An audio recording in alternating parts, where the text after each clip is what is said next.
Friend, Shabbat Shalom to everyone this evening. Thank you for sharing Shabbat with us and permitting me to share some words of Torah with you this evening. Here is a news report from the Jewish Telegraph Agency from January 22nd, 1935.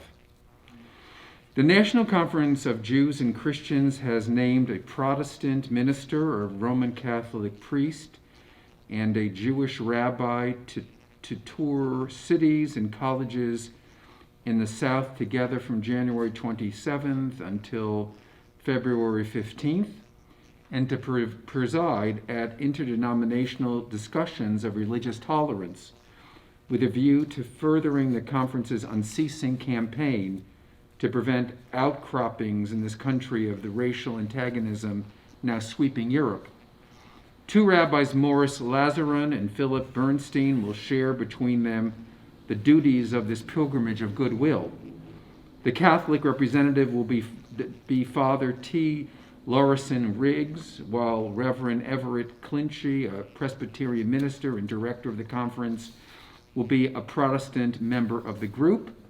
Rabbi Lazarin will travel with Father Riggs and Dr. Clinchy until February 7th, and when he will be replaced by Rabbi Bernstein, who will make the last leg of the trip.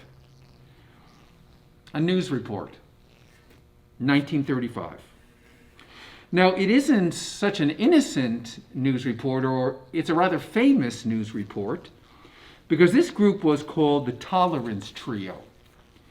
And one professor of religious history has stated they would travel the country, rent out halls, and talk about the stereotypes of Jews being overly interested in money and Catholics wanting to overturn democracy.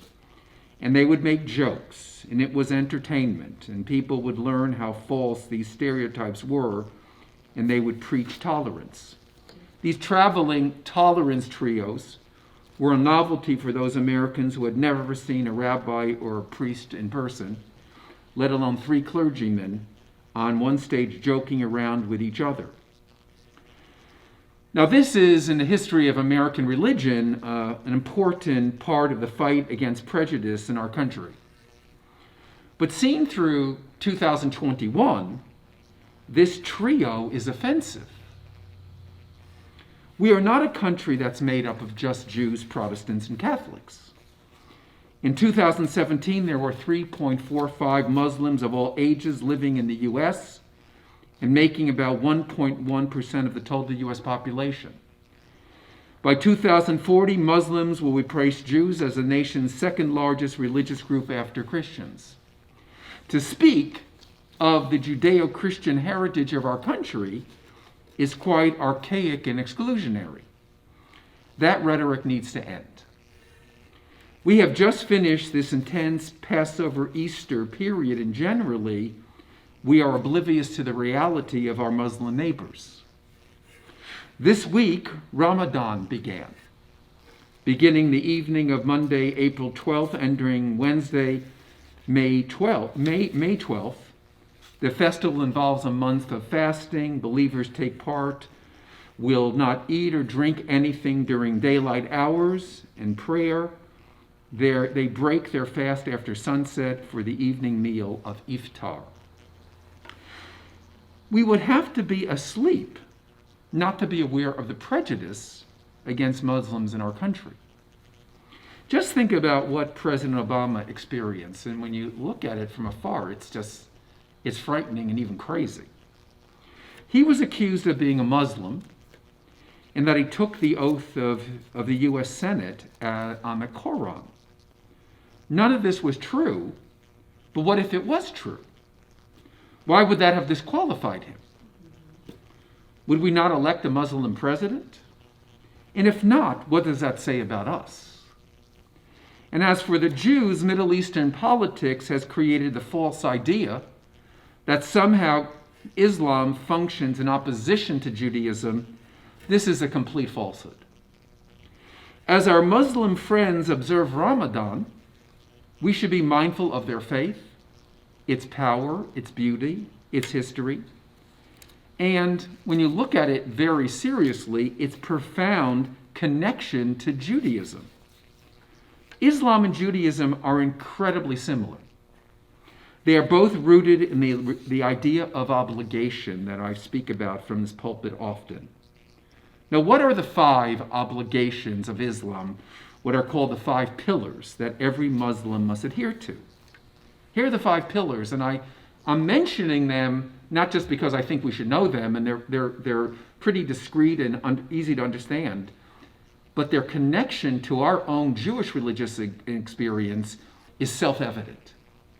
The first pillar, Shahada, sincerely reciting the Muslim profession of faith, and I quote, "There is no God but Allah, and Muhammad is his messenger." This basic statement of the Islamic faith, anyone who cannot recite this wholeheartedly is not a Muslim. It is quite similar to the first and second commandments of the 10 Commandments. I'm the Lord thy God, and you shall have no other God before me. Second pillar, Salat, performing ritual prayer in the proper way 5 times each day. As we know, Jews are obligated to pray 3 times a day. Originally, Muslims were prayed 3 times a day, and as Islam separated from Judaism, Muhammad increased that to 5 times a day of prayer. But the same idea of obligatory prayer at certain times, Judaism and Islam share.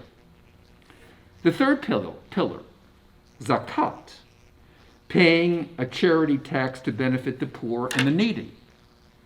It's similar to, or identical to tzedakah, which in Judaism is the obligation to give to the community, to those in need. Pillar number 4, Sawm, fasting during the month of Ramadan. This month of Ramadan has the same theological idea of Yom Kippur. It is about fasting, of self-denial, a serious personal reflection about sin and repentance. And pillar number 5, the Hajj, the pilgrimage to Mecca, which is obligatory on those who can make it. And it's very similar to the 3 pilgrimage holidays in Judaism, where Jews would come to the temple in Jerusalem on Passover, Shavuot, and Sukkot. And today, of course, what Jew does not want to stand before the Western Wall in Jerusalem? Islam and Judaism are so close. I mean, it's self-evident. The 5 pillars provide the framework of a Muslim's life and weaves their everyday activities into a life of holiness. That is what the mitzvot are, the commandments that the Jews take seriously. Now, white supremacists, racists, bigots, right-wing politicians are not afraid anymore to say, in effect, we don't want these Muslims getting power. We certainly do not want Muslims to emigrate into our country. We don't want a mosque in our neighborhood. We don't like the look of Muslim women who wear a hijab.